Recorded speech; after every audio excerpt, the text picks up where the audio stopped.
नमस्कार दोस्तों। माँ दुर्गा को हम सभी शेरों वाली माँ के तौर पर जानते हैं। ऐसा इसलिए क्योंकि देवी माँ की सवारी शेर है। कई प्रतिमाओं और चित्रों और तस्वीरों में वाहन के तौर पर सिंह दिखाया जाता है, लेकिन नवरात्राओं के दिन में जब माँ दुर्गा का आगमन हमारे घरों में होता है तो हर साल उनके वाहन बदल जाते हैं। देवी भगवत ग्रंथ के अनुसार भी माँ दुर्गा का वाहन शेर ही है, लेकिन इसी ग्रंथ के अनुसार कहा गया है कि हर साल नवरात्रा पर देवी अलग अलग वाहनों पर सवार होकर धरती पर आती है। देवी के अलग अलग वाहनों पर सवार होकर आने से देश काल और परिस्थिति पर भी इसका असर अलग अलग होता है।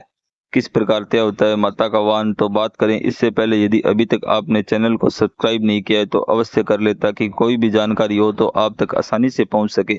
सब्सक्राइब करने वाले सभी दोस्तों का दिल से धन्यवाद। तो हम बात कर रहे हैं माता के वाहन की, तो यह दिनों के आधार पर तय किया जाता है। जैसे सोमवार या रविवार को घट स्थापना होने पर माँ दुर्गा हाथी पर सवार होकर आती है। शनिवार या मंगलवार को नवरात्रि की शुरुआत होने पर देवी का वाहन घोड़ा माना जाता है।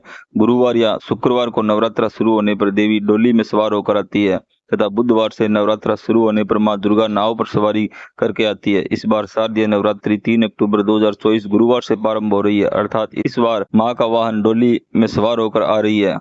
तो किस प्रकार से होता है शुभ अशुभ असर, तो माता दुर्गा जिस वाहन से पृथ्वी पर आती है उसके अनुसार साल भर होने वाली घटनाओं का भी अनुमान किया जाता है। इसमें कुछ वाहन शुभ फल देने वाले होते हैं तो कुछ शुभ फल देने वाले होते हैं।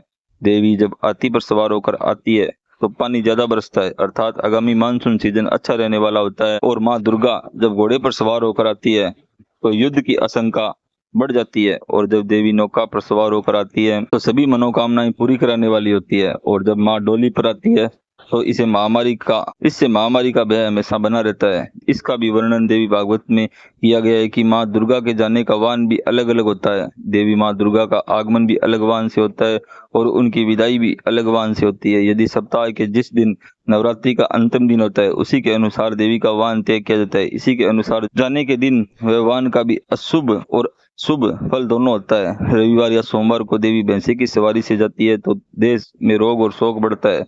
शनिवार या मंगलवार को देवी मुर्गे की सवारी पर होकर जाती है, जिससे दुख और कष्ट की वृद्धि होती है। बुधवार या शुक्रवार को देवी हाथी पर सवार होकर जाती है, इससे आगामी सीजन में बारिश ज्यादा होती है। गुरुवार को माँ दुर्गा मनुष्य की सवारी से जाती है, इससे सुख और शांति की वृद्धि होती है। इसी प्रकार धार्मिक और ज्योतिषीय जानकारी के लिए चैनल को लाइक और सब्सक्राइब करें। ओम नमः शिवाय।